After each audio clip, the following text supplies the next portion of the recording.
The moonlight streamed through the tall windows of Duke Nathaniel Blackwood's study at Ravenshire Castle, casting long shadows across the worn Persian carpets. At 32, the Duke bore both physical and emotional scars from his years fighting in the Peninsular War. His hands trembled uncontrollably as he read a letter by flickering candlelight, the official seal already broken. The parchment contained news that his former comrade, Lieutenant James Harrington, had taken his own life, unable to bear the nightmares that plagued all who had witnessed the horrors of that Spanish village where French troops had slaughtered innocent civilians under British protection. "James, you coward, you left me alone in this hell," Nathaniel whispered, crushing the letter in his fist.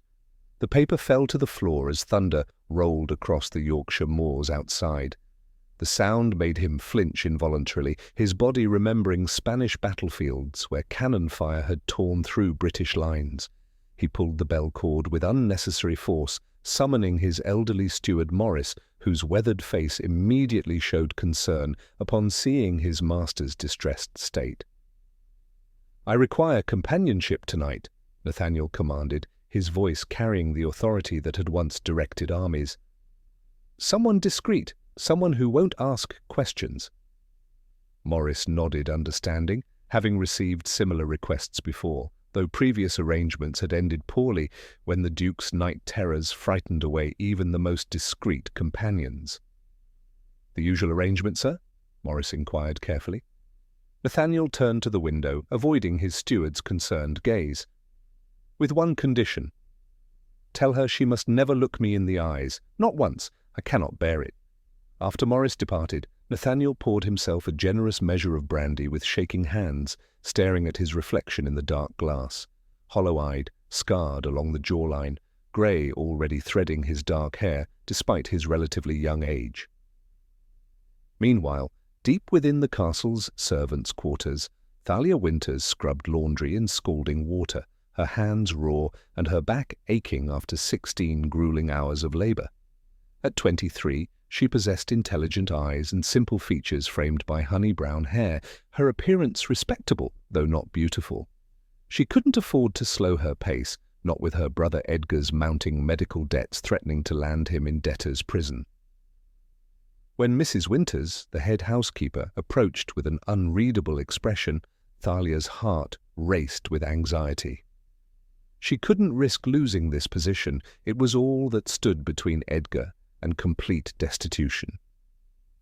"Have I displeased His Grace?" Thalia asked nervously, her hands twisting in her apron.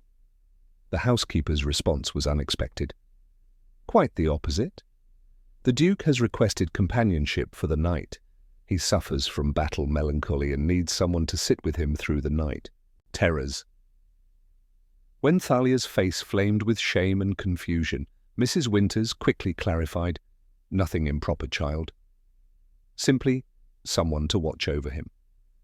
The payment would be substantial. She named a sum that made Thalia's knees weak, more than she earned in 2 years, enough to clear Edgar's debts and secure proper medical care for his weakened lungs.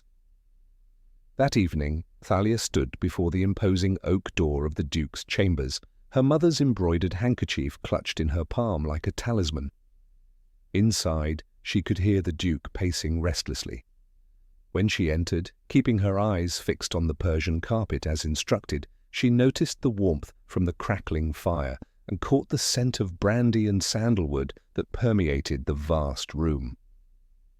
"You may sit there," Nathaniel said without turning, indicating a chair near the bed. "I don't want your gratitude, only your silence."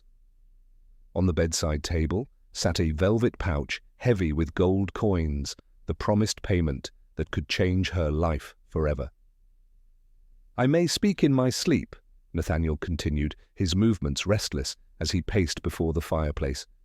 "I may thrash about. Your only task is to remain present, to wake me if necessary. Nothing more." Hours passed in tense silence, with Thalia fighting her own exhaustion while remaining vigilant. Near midnight, the Duke's nightmares began with small movements, fingers twitching, his head turning on the pillow, followed by incomprehensible muttering. Then came the full terror. "No!" "Fall back. They've breached the line." He bolted upright, eyes wide but unseeing, sweat beading on his brow as he relived some horrific battlefield memory. Without thinking, Thalia approached the bed. "Your Grace." "Nathaniel," she called softly, using his Christian name without permission. "You're safe." "You're at Ravenshire." For an instant their eyes met across the candle-lit room, and she glimpsed the naked anguish in his expression before quickly looking away, remembering the cardinal rule. "It's all right," he interrupted when she began to apologize. "Just sit closer." She perched on the bed's edge, taking his ice-cold hand between both of hers, feeling the tremors that racked his entire body. "Would it help to speak of it?" she asked tentatively, but his response was immediate and final. "Nothing helps." However, when she mentioned that her brother Edgar also suffered nightmares after nearly dying from fever, and that she sometimes read to him until he fell back asleep, Nathaniel surprised her by gesturing toward his bookshelf. She retrieved a leather-bound volume of poetry and began to read, her voice soft in the quiet room, stumbling occasionally over unfamiliar classical references. The Duke corrected her gently when needed, his voice growing steadier as the poetry filled the space between them. As dawn broke over Ravenshire, Nathaniel slept peacefully for the first time in months. Thalia carefully set the book aside and, in a moment of unexpected tenderness, embroidered a small message on her mother's handkerchief. "Even broken things catch light."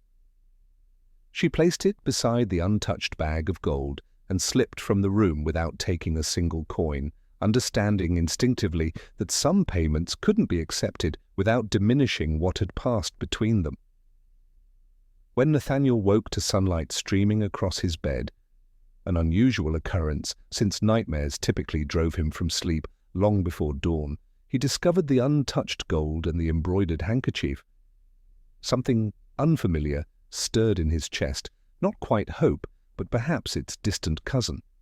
He summoned Morris and arranged for Thalia to become his personal reader, ostensibly because his eyes troubled him after his head injury at Salamanca, but truly because he found himself drawn to her gentle presence and intelligent conversation. Their daily sessions in the library began as strictly business, correspondence, newspapers, estate documents, but evolved into something neither had anticipated.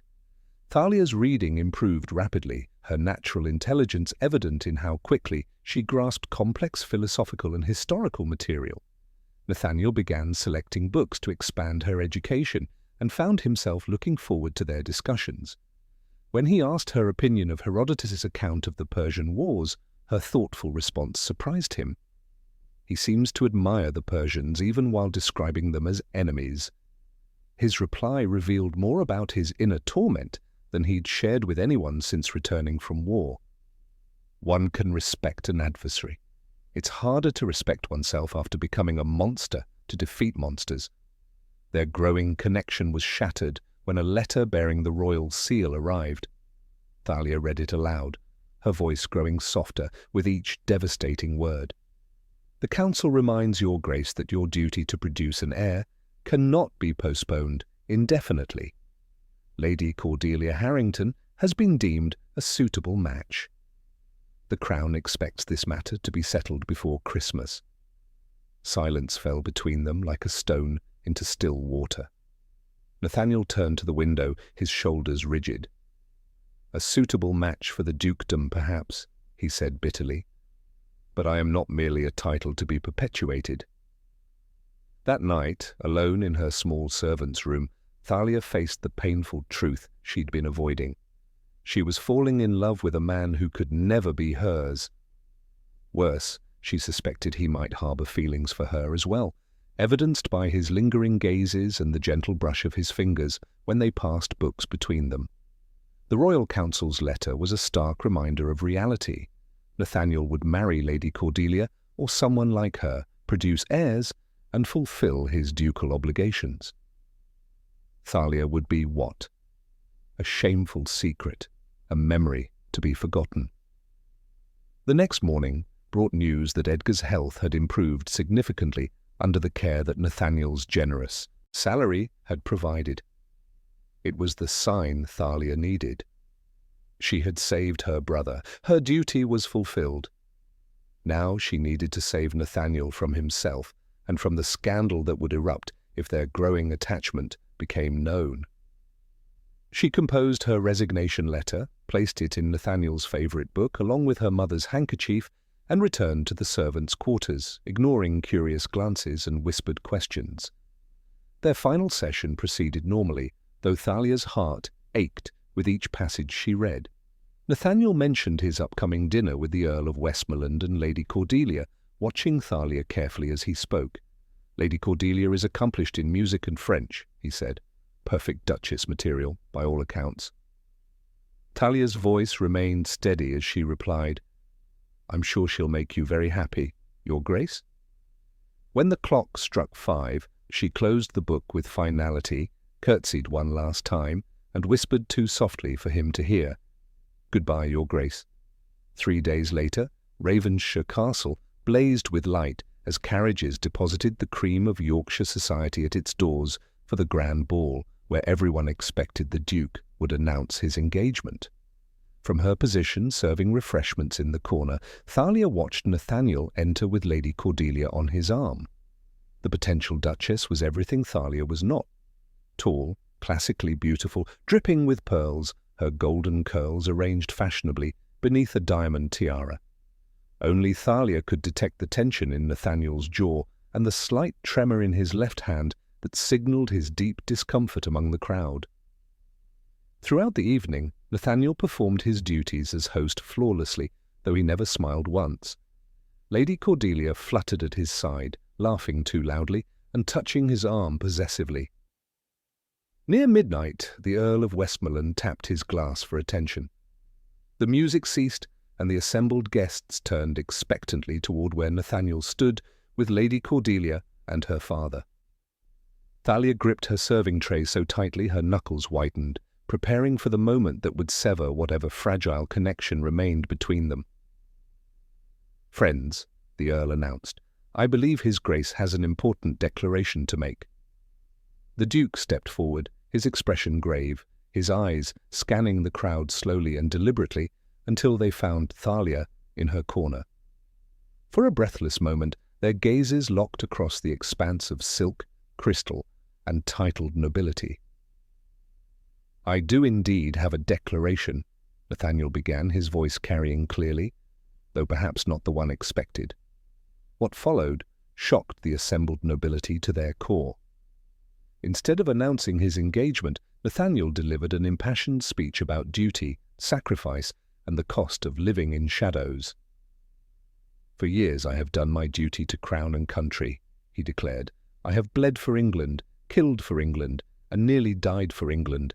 I have sacrificed my peace, my health, and very nearly my sanity. In return, I am told I must now sacrifice my heart.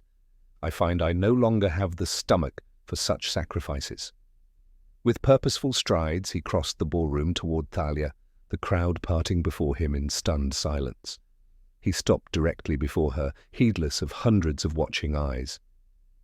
"You left," he said simply. "I had to," she whispered back. "For your sake." He withdrew her embroidered handkerchief from his coat. "You returned this, but kept a piece of me with you." Turning to face the assembly while keeping Thalia at his side, he made his final declaration. "This woman has done what your medicines and sympathy could not. She has reminded me that I am more than my title, more than my scars, more than the nightmares that haunt me."